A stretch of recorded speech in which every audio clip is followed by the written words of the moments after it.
Emotional Skills Through Nutrition, presented by Betsy O'Connor and Morgan Carey. My name is Siobhan Simmons Wright, and I'm a ASHA board member, but I'm also with the Alliance for a Healthier Generation, and I serve as a national policy and environment advisor with the Alliance for a Healthier Generation, and really mainly focused on local school wellness policies. But I'm excited to be here today to facilitate this webinar.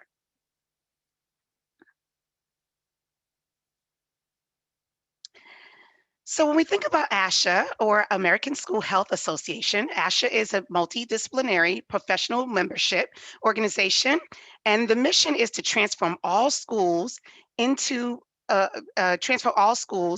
places where every student learns and thrives. We envision healthy students who learn and achieve in safe and healthy environments, nurtured by caring adults, functioning within coordinated school and community support systems. ASHA has a variety or various membership benefits, such as the Journal of School Health, continuing education, discounts, and information and expertise. Today's presenters is, first off, I'm excited to introduce Betsy O'Connor.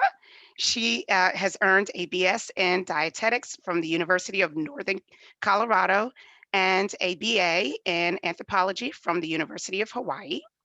And I'm also excited to introduce Morgan Carey. She has earned her BS in nutrition science from California Polytechnic State University. And together, Morgan and Betsy have 19 years of nutrition education experience in schools and communities. I am now going to pass it over to both Betsy and Morgan. Thank you so much, Siobhan, and thank you, ASHA, for having us today. I'm going to share my screen. And Betsy, before you get started sharing your screen, Caitlin, are you going to share a poll? Maybe just to find out who we have on the call today? Great, thank you. So please take a moment. Thank you, you're already doing it. Yes.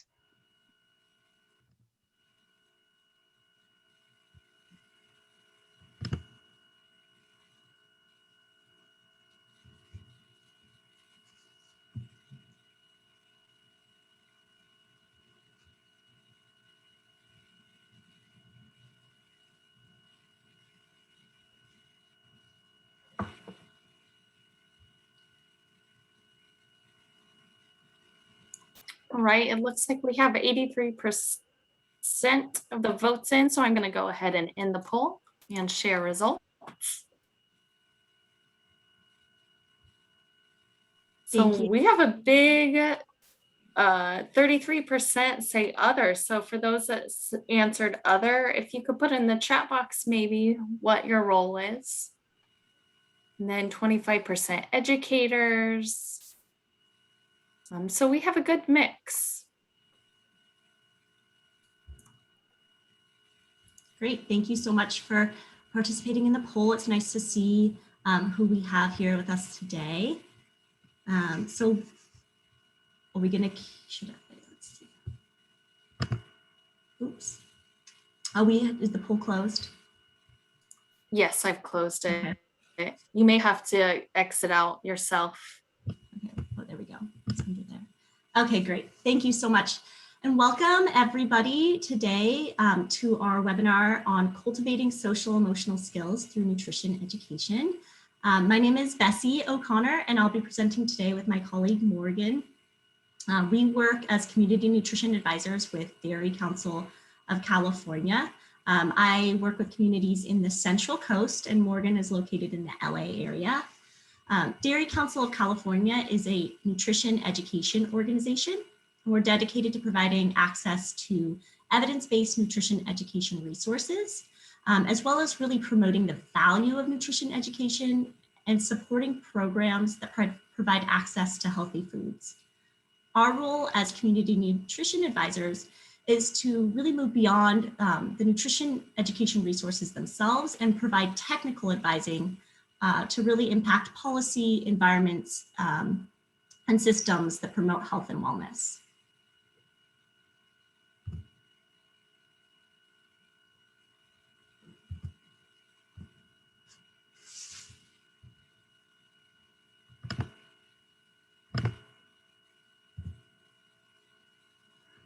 Let's see if we're advancing.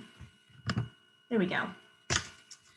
Dairy Council of California this year launched the Let's Eat Healthy movement. So to give a very brief background, Dairy Council of California has been supporting community health through nutrition education for over 100 years. And we remain committed to our cause, which is to elevate the health of children and families in California through the pursuit of lifelong healthy eating habits.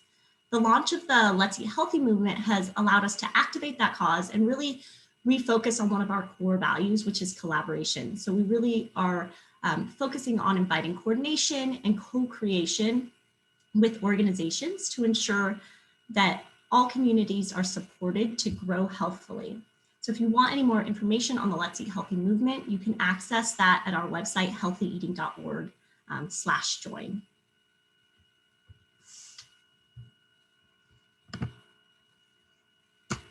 Today, we are going to be describing the natural connection between nutrition education and social and emotional learning. We're going to recognize the role of nutrition education as one strategy in a multi-level approach to whole health. And lastly, we'll be identifying social and emotional learning through nutrition education resources and strategies. So as we move through the presentation, please feel free to type your questions into the chat. We're going to have a breakout session about halfway through, so I'll be able to answer some questions then, and then we'll also have time for Q&A at the end. But I encourage you to, as questions come to you, just go ahead and enter them into the chat. So before we dive into the content, I just wanted to take a moment to do a reflective activity. So take a look at the image and describe how you see social emotional learning and the image connecting. What is the connection there? So go ahead and type your ideas into the chat. And this can be one word, it can be a phrase, it can be a sentence, just whatever comes to you. Go ahead and type that into the chat. And I'll give you about 15 seconds to think about that.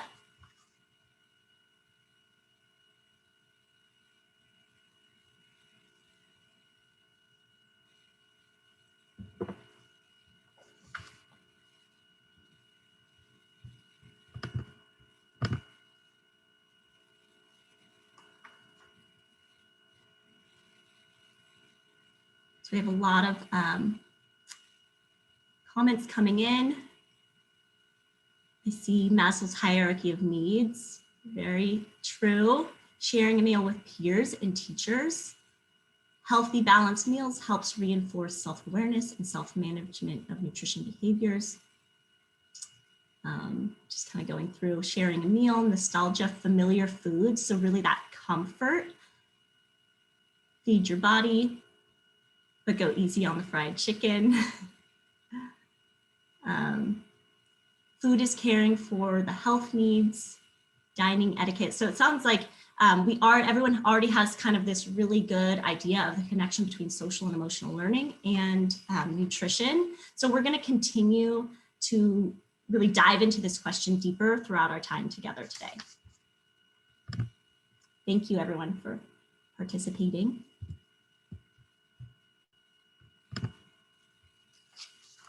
Okay, so traditionally, we naturally connect good nutrition to physical health. Childhood nutrition has far-reaching impacts. It impacts growth and development and a child's ability to succeed in school and life. So for example, we know that eating the right combination and the right amounts of foods can reduce the risk of developing chronic diseases, including obesity, high blood pressure, high cholesterol, and type 2 diabetes. And we're seeing this really start to encroach on our younger generations, these types of diseases. And then also if we're not getting enough nutritious foods, possibly displaced by highly processed foods or perhaps, and unfortunately, food insecurity, we can end up with nutrient deficiencies that affect physical health. And then a topic that's been relevant this year in regards to physical health is how nutrition plays a role in immunity. But there isn't necessarily one food or one nutrient that creates a healthy immune system. It's a pattern of nutritious choices over time that will support health and overall well-being. So it's really those habits, those building positive eating habits. So let's look at how nutrition affects social and emotional health. In this instance, it's not just about what we eat, it's also how we eat.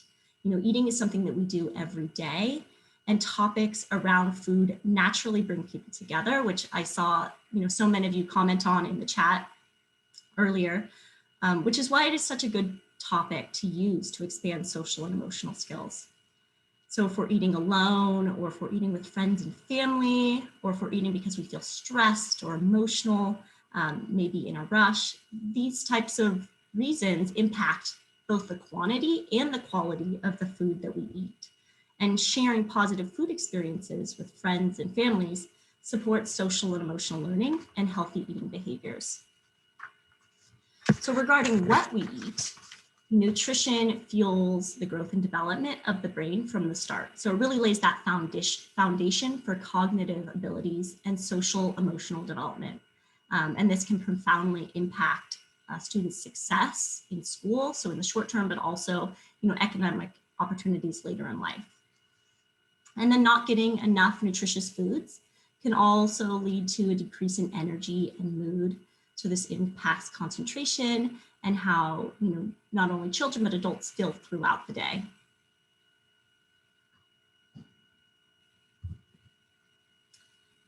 Research tells us that sleep, exercise, nutrition, mindfulness, and nurturing environments can reduce stress hormones and enhance the ability of the brain to recover from stress.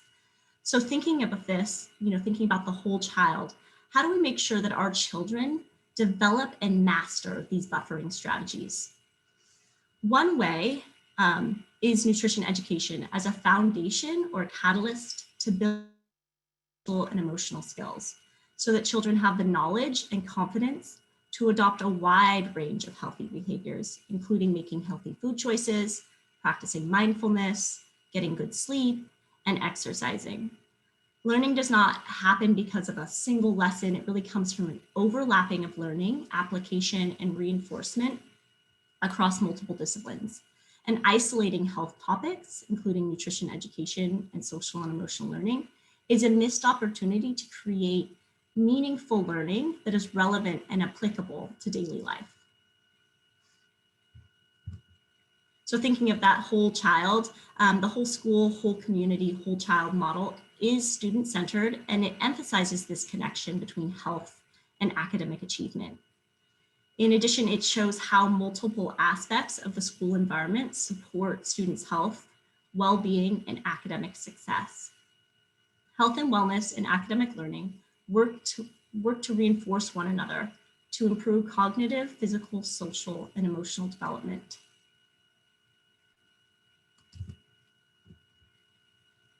So these are the California Social and Emotional Learning Guiding Principles.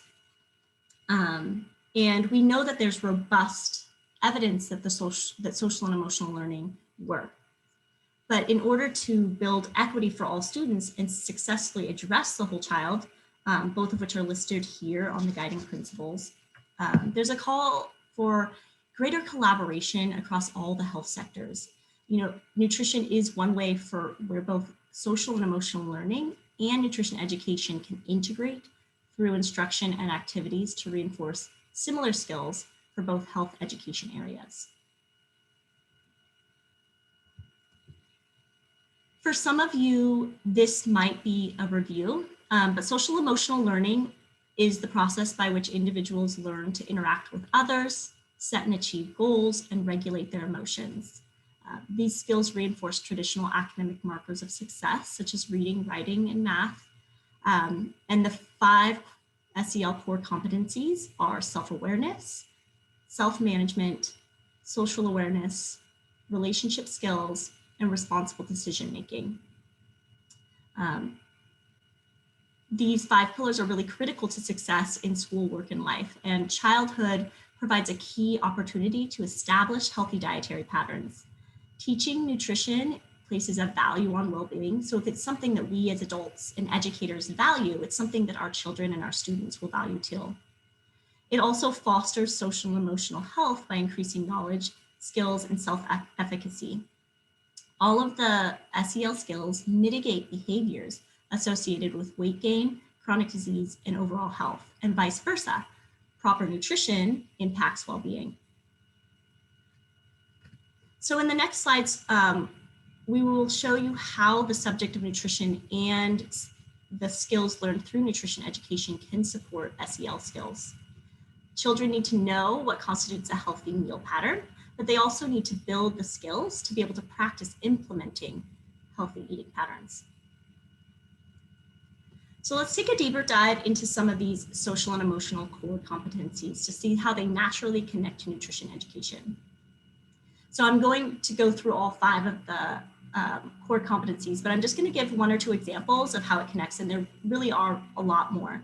So it's just kind of starting that conversation. So how does self-awareness, which requires the skills like recognizing and labeling emotions and considering how they might be affecting one's behavior choices. So an example of this could be how eating patterns influence emotional well-being and how emotions may influence eating habits. And then another example is mindful eating, which helps practice slowing down and becoming familiar with how students may feel while they're eating, as well as after they've finished eating.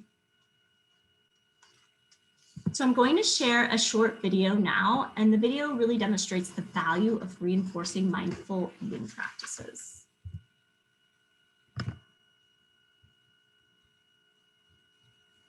I usually eat an orange by just like shoving it in my mouth because they're so delicious. I devour it. What if you took it slowly, took your time? What if you investigate your orange like a scientist? Notice what you see, smell, feel, and hear. This little popping noise, like flowers. It's squishy. Now we're finally gonna eat it, but we're gonna eat it very slowly. You might take a whole minute to just finish one little slice. Open your mouth, put it on your tongue, close your mouth. Try not to chew it yet. Just notice how it feels in your mouth. Notice if you taste anything yet. Now begin to chew one bite at a time, noticing how it changes with each chew. Chew very slowly. How does it taste? Did you notice anything different? It was different. It was more sweeter. Because, I mean, every orange is sweet, but this one is more sweeter. How do you think meals would be different if we ate more mindfully? They would taste a lot better, and you could savor your food. You're just all calm and peaceful, and you're not in a rush. Can you try to remember to take one mindful bite at your next meal?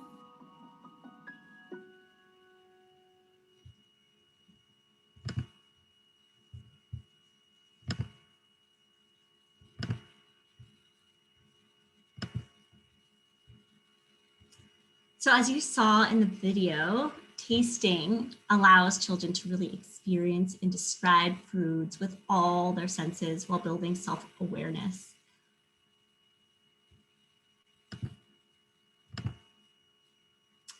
Okay, so going into some of the other competencies, self-management and responsible decision-making. So self-management is the ability to recognize one's emotions, thoughts, and behaviors effectively in different situations. And responsible decision-making is the ability to make constructive choices by considering potential consequences and the well-being of self and others. So nutrition education that teaches a food group framework to making healthy food choices empowers children to be decision makers for their own health and well-being. Healthy snacking and healthy breakfast choices are daily opportunities for students to practice self-management and responsible decision-making. So some more examples could be a child feeling empowered and having the knowledge to be able to ask parents for a healthy snack when they're at the grocery store or at home, or how to politely accept or turn down food, how to stop eating voluntarily according to your internal cues. And then for older children, maybe in high school, you can think of that as meal planning or meal prepping or creating a daily schedule that incorporates physical activity. So social awareness is the ability to take the perspective of and empathize with others from diverse backgrounds and cultures to understand social and ethical norms for behavior. So an example of this is agriculture education, and this builds social awareness by really building an understanding and a gratitude for the farmers and processes that allow for us to have good food. So looking at that, bigger perspective of the systems and the people involved in those systems that make food get from farm to the student. So another example could be cooking demonstrations or taste test activities, which are an opportunity for students to try new foods and be reminded that people differ in what they like, but that's okay.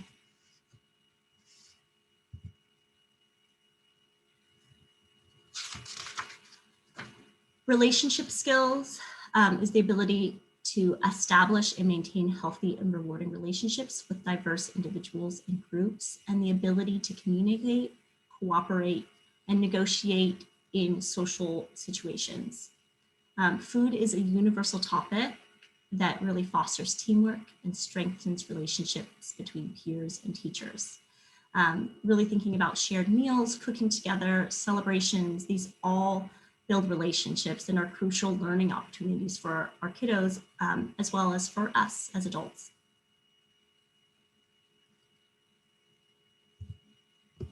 And then the school nutrition environment and food services improve access to healthy food and can reinforce a positive food journey that builds social and emotional skills. And then it also strengthens that social emotional climate in schools. Adequate seat time during school meals allows for students to both eat a nutritious meal and socialize with peers. And as you can see here, these two happy pre-pandemic third graders just enjoying a meal together.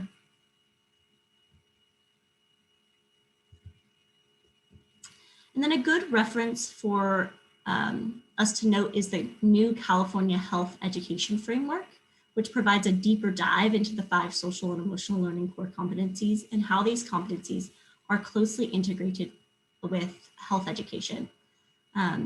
Many of the social and emotional learning competencies are directly aligned with the health education content standards.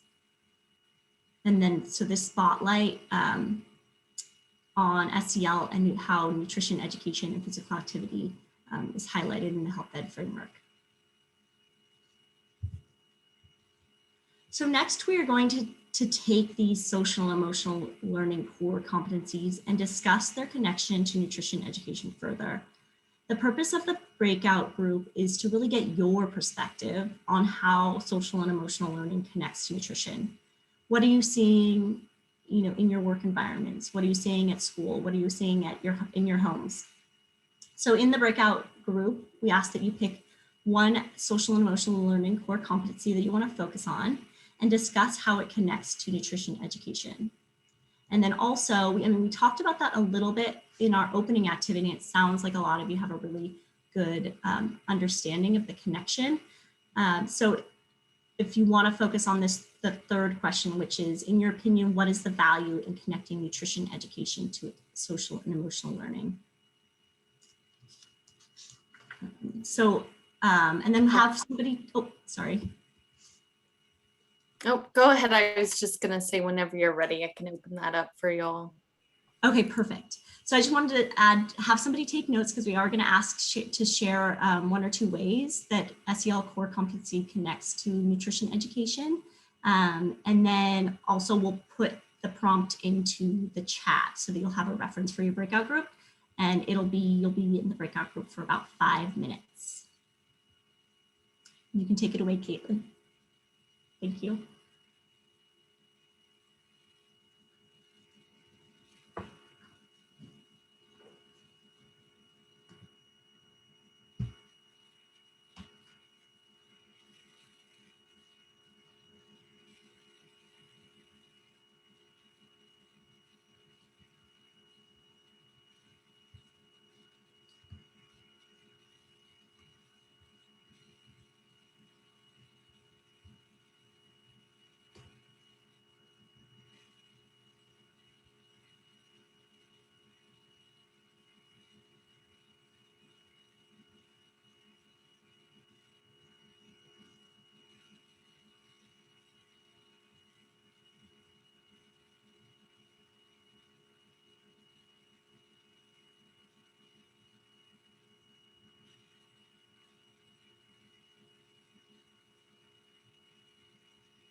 Would you all like for me to broadcast that last question 3 to all the rooms?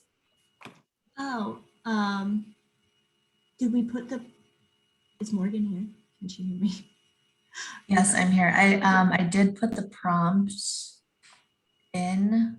Yeah, go ahead and do it if it's, yeah, that'd be great. Thank you. And yeah, that last room, number 7, doesn't have a facilitator, so I didn't know if you just want to. That's okay. They'll figure I it out. think, yeah, I think it's okay too.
Siobhan, if you don't, let me see really quick, see if I can, for some reason I'm having a hard time actually. What do you need, Betsy? Oh, I was having a hard time. I was going to have you read the chat, but I actually did. I was able to. Okay. It wasn't popping down on the top of my screen, but Okay. we have building relationships through shared meals. We had a great conversation about children learning to listen to their bodies and hunger cues so that self-awareness and self-management to eat when they are hungry and fuel their bodies. So that's an excellent example. Sounds like a great conversation. It's such a simple and important connection, but we need to increase the awareness.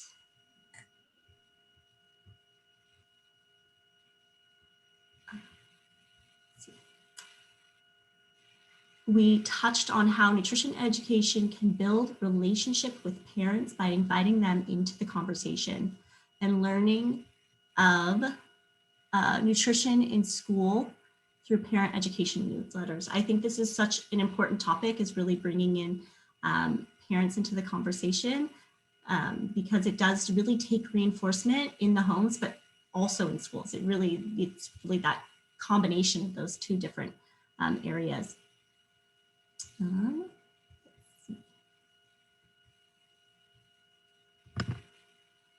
Connect communities and classrooms in order to build relationship skills. Very good.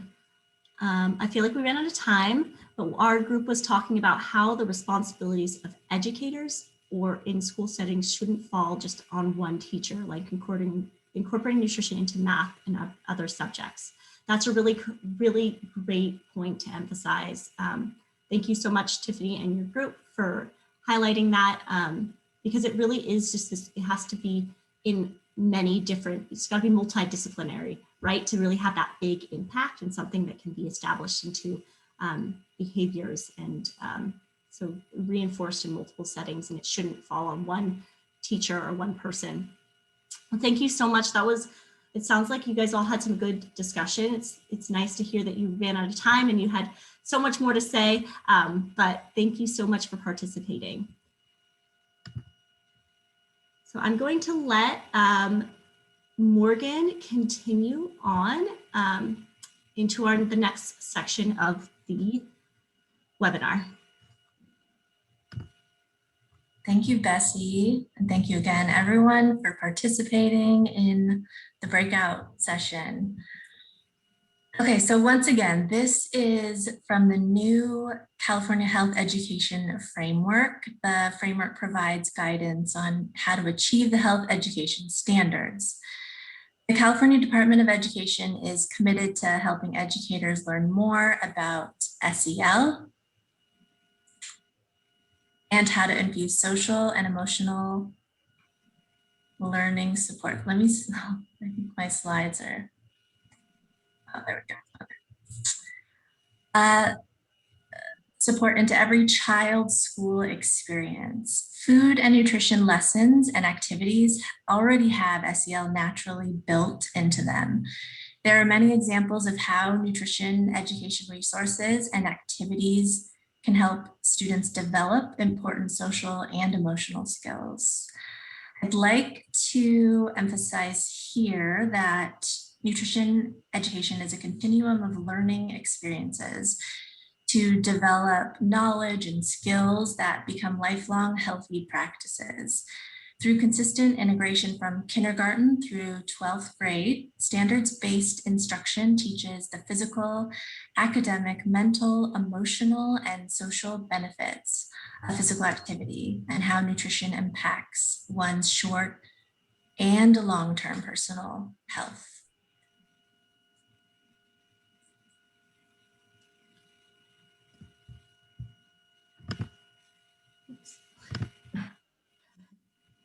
We're both trying to advance that. Okay, so this is an example from our Let's Eat first grade curriculum that addresses nutrition and self-awareness. Through a mindful eating activity, students practice slowing down and paying attention. Mindful eating allows children to become familiar with the healthy habit of recognizing and responding to hunger and fullness cues. Students relate the food back to the food groups and understand how food helps their bodies. Social and emotional learning principles have been embedded into the lesson activities, and they are identified by the holding hands heart-shaped icon in the educator guide.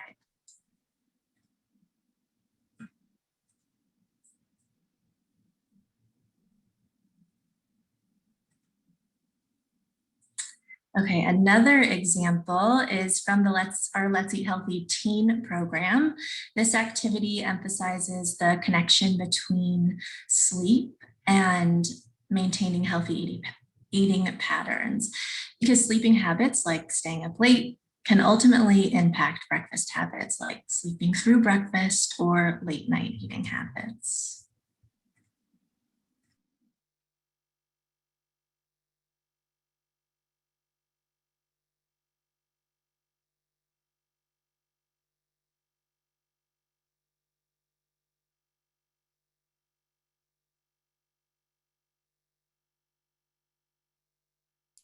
It looks like Morgan may have been kicked off.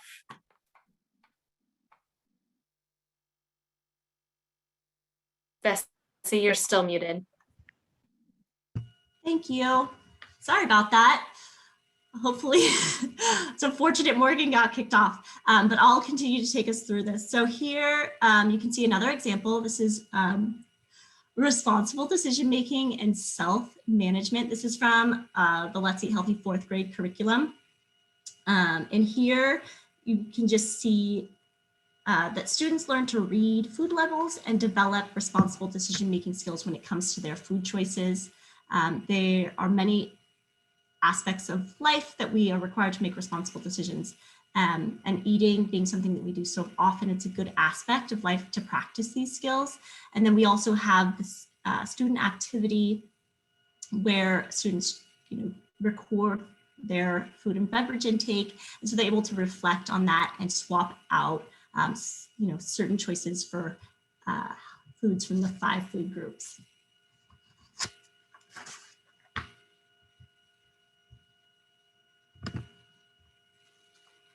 And then the mobile dairy classroom, we have helps with social awareness. We talked about that a little bit earlier with, the agriculture education and how it builds social awareness. But it helps, build that understanding of where food comes from and the influences of organizations and systems on behavior. So getting that bigger worldview of how food gets to them.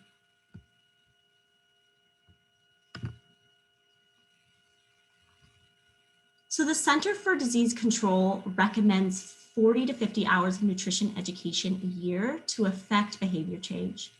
Most students receive less than 8 hours of nutrition education a year. The barriers are primarily due to lack of time and competing academic priorities. So that's why I loved so much that comment that we had that came out of the breakout session that really, there's ways to incorporate it into different topics and subjects. We can't and not expect that teachers do everything. So to overcome these barriers, nutrition education needs to be part of a larger systems approach as part of the whole school, whole child framework. Integrating nutrition education with social and emotional learning is one example of how two relatable and important health topics can integrate to support both healthy eating practices and social and emotional learning core competencies. So to adapt to a changing environment, nutrition education also must explore, which must evolve to exist in a variety of learning settings with diverse audiences. So examples of other delivery opportunities for nutrition education are within the physical activity, school gardens, cooking and tasting activities, and agriculture education. All of these, which are real life experiential learning opportunities to develop healthy eating knowledge and skills.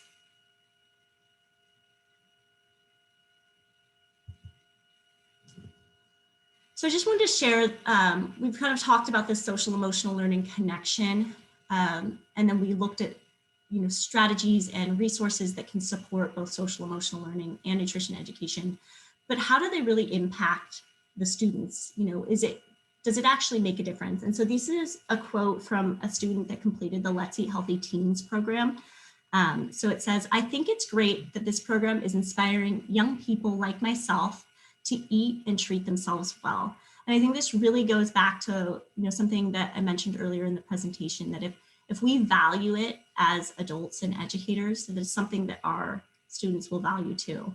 And so that's an important life skill to have, to value your well-being. And I think that eating is one way to put a value on how we treat ourselves.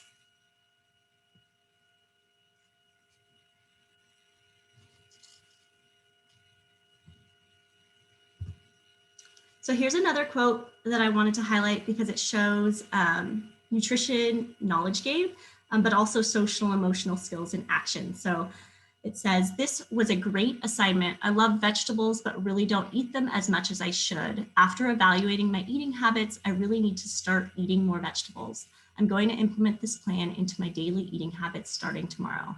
So this really resonated with me, and I hope that it resonates with all of you, because I think we've all been in that position.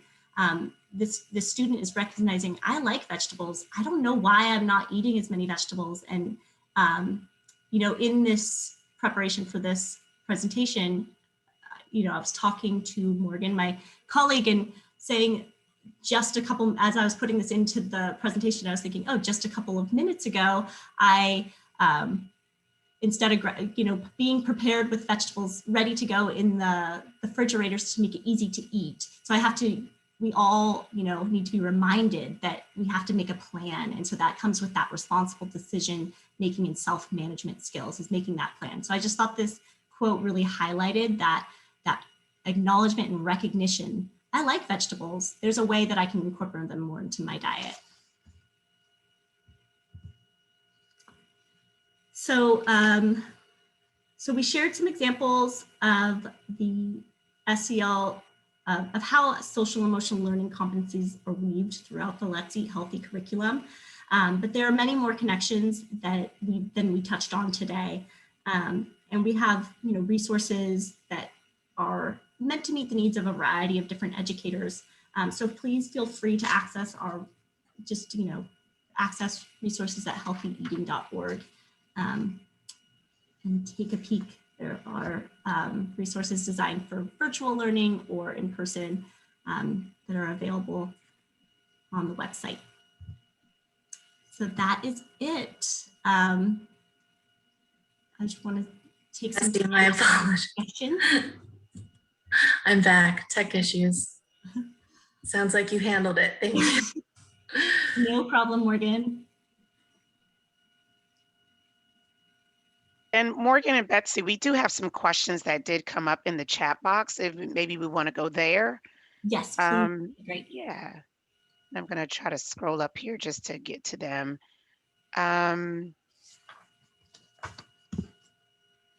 Oh, I'll start off with this one. It says, I might need to make it a little bigger, but let me see. Okay. These are great activities. I'm wondering who typically it takes responsibility to implement them. For example, food and nutrition services, PE teachers, STEM teachers. When do you find the time best in the school day to do so? So I think this kind of goes back to what we talked about earlier, where, resources can be implemented in a variety of different settings. We see that, we have a lot of PE teachers that like to use the nutrition education resources. We have a lot of food service directors that try to implement these types of activities. Teachers too. I think that if it's not necessarily coming from administration, a lot of teachers do take it upon themselves to do it, but it can be really incorporated in a wide variety of settings. Okay. After school programs too. I mean, there's ways to incorporate. Sorry, I didn't mean to interrupt, but it's okay. Yeah, out of school time is really important, that before and after school, just to expand the opportunities to expand the knowledge for students. Okay, so another question is just about sharing citation lists. Will you be sharing the citation list? Yes, absolutely. So we're gonna send this out within 24 hours after this presentation, and it'll have all the references as well.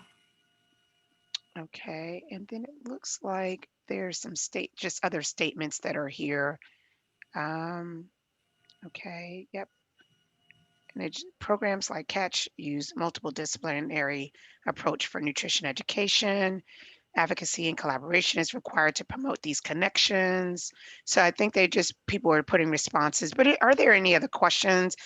Please feel free to put them in the chat box. Is SEL integrated through Catch, the Catch curriculum or program? I'm not 100% sure. If anyone here. Yeah, it looks like Lynn Hammond said, I think it is now. You can check. So yeah, it's a communication going on, which I think is great, networking here in the chat box.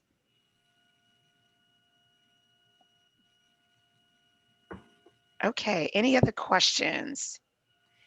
And what I'll do is, if you will allow me to just take control to share my screen. Oh, yes. Just so we can see if there's any additional questions, and then move towards the end.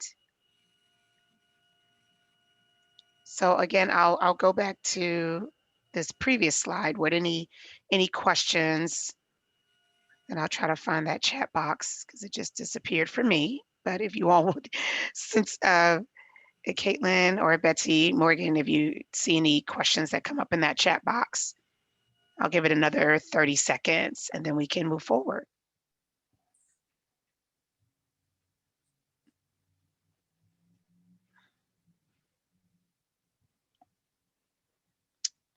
Okay, great presentation. Thank you, Betsy, Morgan.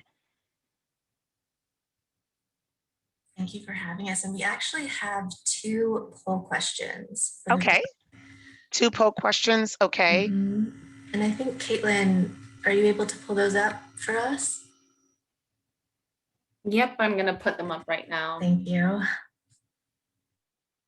So the first one, do you see a connection between social and emotional learning and nutrition education? And also, while you guys are answering the poll, I will say on the continuing ed slide right in front of you, there's a typo. I forgot to take out that this is not available for advanced check, but it is available for entry check for those who are certified through InCheck.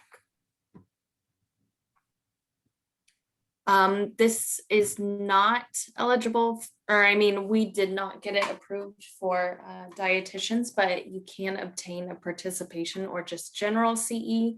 So in case you need to turn that into your credentialing agency, you can do so.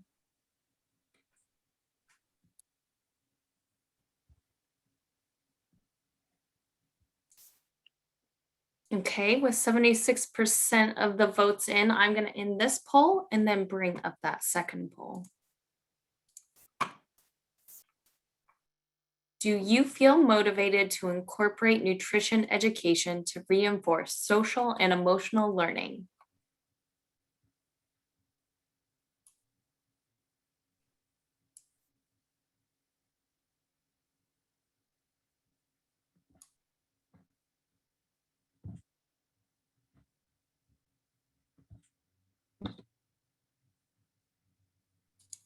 And again, while we're hanging out here, if you want to obtain CEUs, you will need to fill out the evaluation. I'm going to go ahead and pop that into the chat box, but if you do not have time to do it, it will also be sent out in our post-webinar email that will go out within the next day. So don't worry if you can't complete it right now.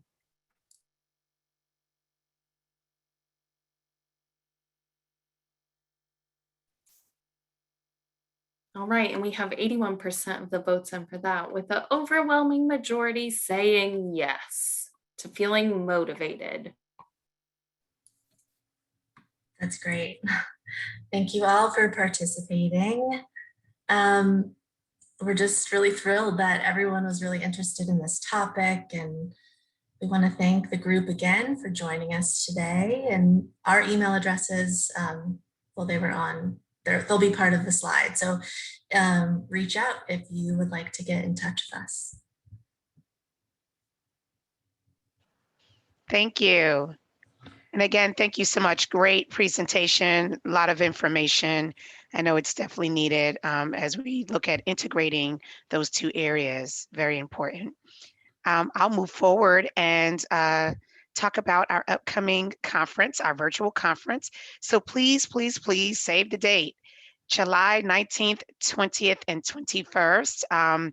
They are a half-day virtual conference, and we are excited that we're going to be offering this to you all, and just to get you all prepared for the upcoming school year as we talk about how COVID-19 has affected all of us and what it looks like as we return back to school. So really excited about that. So please save that date, go ahead and start to register. And also if you have we have the poster sessions now open. So if you want to submit to offer a poster session, please do so. All right. And then if you have any questions or want to connect with ASHA, here's the email and the phone number. All right, thank you all so much. Stay tuned for that post-webinar email that will have resources, slides, and the evaluation. And we hope you join us for our next webinar. Thank you all. Thank you.